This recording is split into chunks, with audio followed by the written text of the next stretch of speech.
بسم الله الرحمن الرحيم maanta taariikhdu tahay 20kii bishii Oktoobar 2022 waxa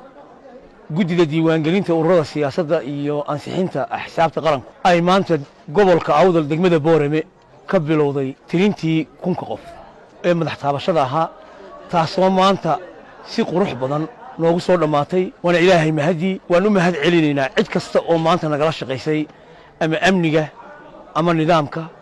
gaar ahaan waxaanu si gaar ah ugu mahad celinaynaa dadweynaha gobolka Awdal degmada Boorame oo gobolnimo muujiyay jacaylka ay u qabaan in dimuqraadiyad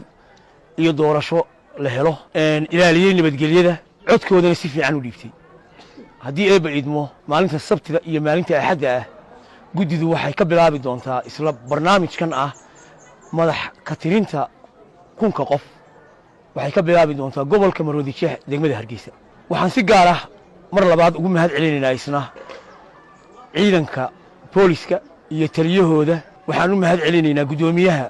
gobolka Awdal maayarka degmada iyo dhammaan maamulka gobolka iyo degmada iyo odayaasha